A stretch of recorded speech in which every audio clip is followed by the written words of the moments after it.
La distancia cero.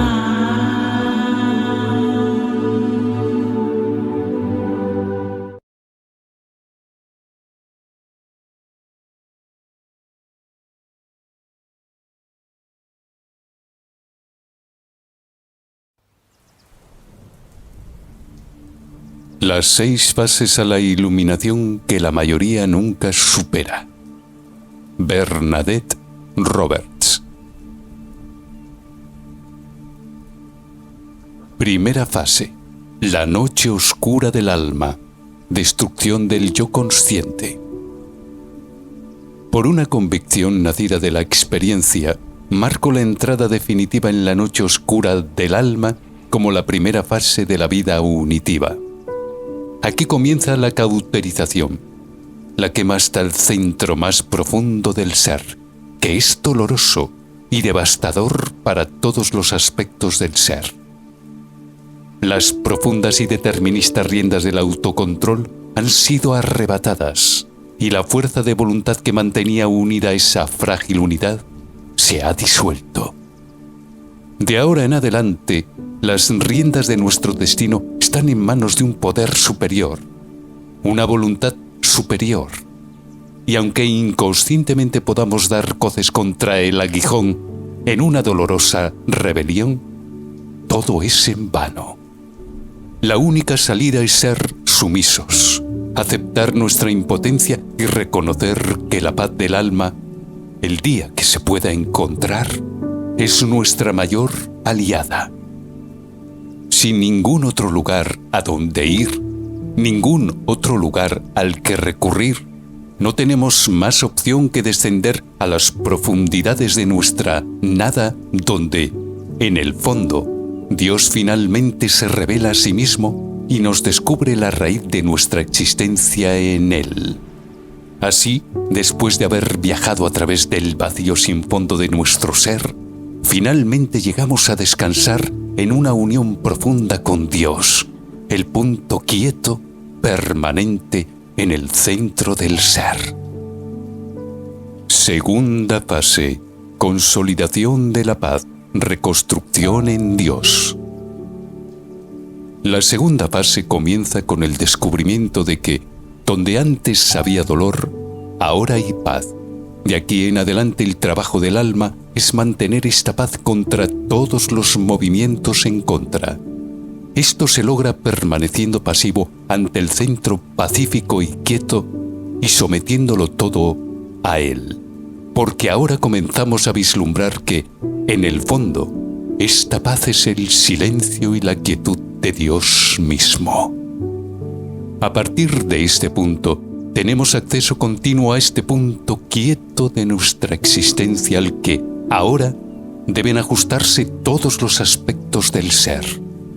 De modo que ningún movimiento de la mente o la emoción puedan robarnos su silencio o movernos de este centro.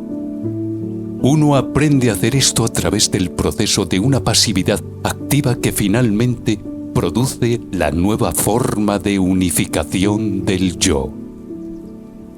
Alrededor de este centro se reunirán todos los pedazos destrozados y fragmentados del yo que habían sido desprendidos, colocado y desquiciado cuando el centro se abrió. Después de esto, todas las partes funcionarán como una unidad. Todos los actos derivarán del centro y cuando este proceso unificador se complete, la noche del espíritu habrá terminado. Tercera fase. La unión contemplativa en el silencio. Esta tercera fase representa la cúspide de la vida unitiva, marcando el comienzo de la plenitud de la experiencia contemplativa. Este es un estado unificado.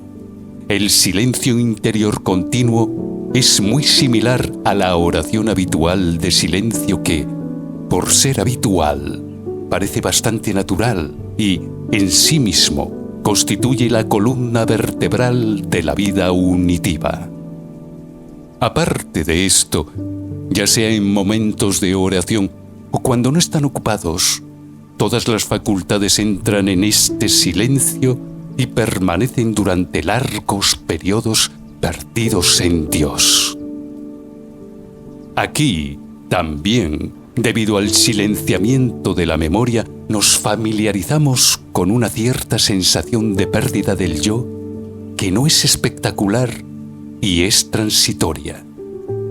De las profundidades de esta unión interior nace una gran fuerza, una acumulación de poder y la energía del amor que, después de atraernos hacia adentro, ahora nos movería hacia afuera porque no puede ser contenido dentro. Hasta ahora, el movimiento de la vida había sido de interiorización y unificación, pero una vez completado, este movimiento da un giro y, con un impulso de energía inagotable, nos impulsa más allá de nosotros mismos hacia una vida de entrega desinteresada. Al llegar a la cima, no tenemos más remedio que descender. Un descenso que, sin embargo, es una salida más completa del yo. Cuarta fase: la purificación del yo en las dificultades externas. La cuarta fase simboliza la disolución del yo, donde el alma acepta voluntariamente pruebas externas, dificultades y sufrimientos como parte de su purificación final. El individuo abraza el dolor como medio para despojarse de todo vestigio de egoísmo y autosuficiencia. El alma se enfrenta a rechazo, incomprensión, soledad y todo tipo de adversidades terrenales. Ante el dolor, el único consuelo está en el centro profundo del ser, donde Dios habita, un lugar inmutable, bajo las fluctuaciones de alegrías y penas mundanas. Quienes buscan éxito, reconocimiento o gratificación personal en esta fase no están listos, pues tales apegos refuerzan el yo en lugar de destruirlo. El hombre de Dios vive en contradicción con los valores mundanos: egoísmo, comodidad, fama, lo que lo obliga a caminar solo y marginado. Se comprende que incluso el deseo de dar como se ha recibido o de actuar con generosidad puede ser una forma sutil de autogratificación, buscar satisfacción en la propia bondad. El amor unitivo no es para el yo, sino para consumirlo. Su verdadero fin es gastar al individuo, expulsándolo de sí mismo sin dejar rastro de orgullo o recompensa. Aunque esta fase implica pérdida y dolor, es aquí donde el alma vive con mayor intensidad, pues su existencia ya no está limitada por el miedo, el apego o la necesidad de control. Para este punto, la generosidad desinteresada se ha convertido en una segunda naturaleza. Por lo tanto, debemos avanzar hacia la consumación final, hacia la muerte definitiva del yo. Quinta fase: la mente abierta, la purificación del juicio. Aunque cae dentro de la fase activa, este quinto paso de la vida unitiva, que llamo la mente abierta, es tan vital e importante que justifica un tratamiento aparte. Este paso conduce al florecimiento más sutil de la vida unitiva, que es la caridad, un movimiento de mayor crecimiento y desenmascaramiento del yo. Llega el día en que nos damos cuenta de que nuestros marcos de referencia personales, constructos mentales, juicios y patrones de pensamiento han creado e impuesto grandes limitaciones, las cuales prácticamente nos han encerrado en nosotros mismos. Salir de nuestros constructos, que tienen una respuesta fácil para todo y nos impiden aprender nada nuevo, es difícil porque significa salir de nosotros mismos. Este proceso puede requerir años de esfuerzo y práctica profunda. La clave final para esta salida parece ser el cese de los juicios, que se basan en cómo deberían ser las cosas en lugar de en cómo son, y por tanto encubren la realidad del aquí y ahora con ilusiones. Sin embargo, cuando estos juicios llegan a su fin, la mente se abre a una profundidad de cuidado y comprensión donde no hay nada reservado para el yo. Y hasta que lleguemos a este punto, todas las relaciones y buenas obras no son más que egoísmos enmascarado. Pero llegar a este punto requiere perspicacia, coraje e incluso asumir riesgos, porque significa dejar atrás todas las seguridades personales y las muletas intelectuales. Sin embargo, esta apertura es impulsada e instigada por la gracia unitiva. Es parte del impulso hacia afuera en la búsqueda de lo que está más allá del yo.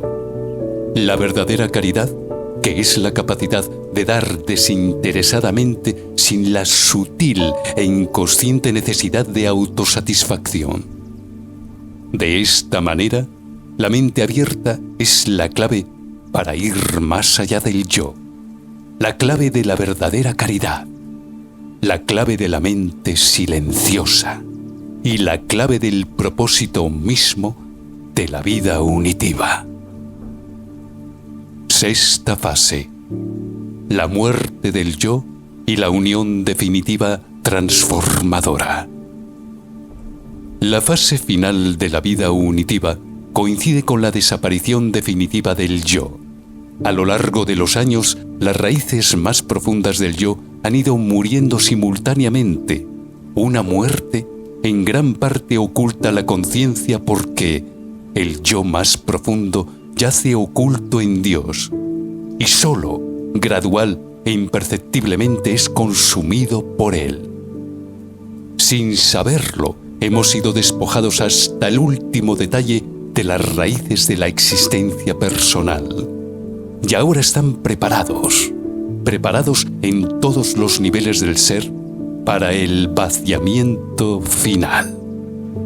En este punto parece haber un retorno a la mitad de la tercera fase, en la que las facultades están continuamente absorbidas en el silencio. Pero a diferencia de la tercera fase, la característica principal de este silencio es la inminente pérdida de la autoconciencia.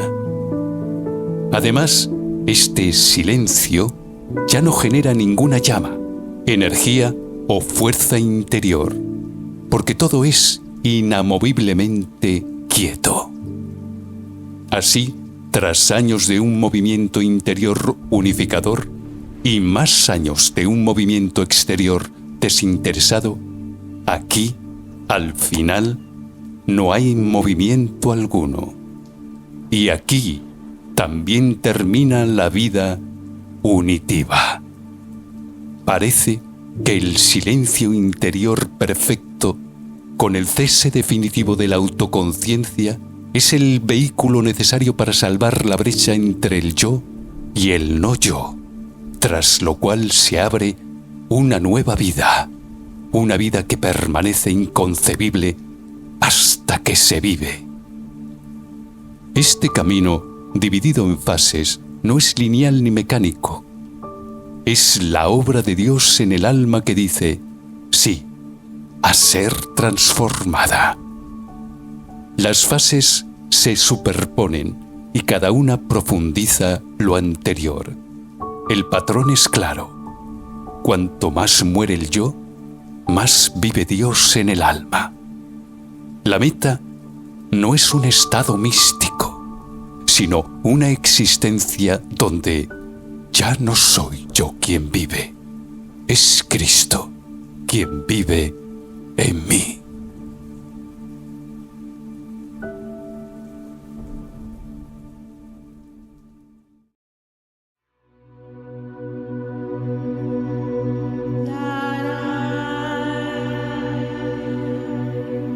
En absolutamente nada era conmigo, no hay nunca buscador de mí.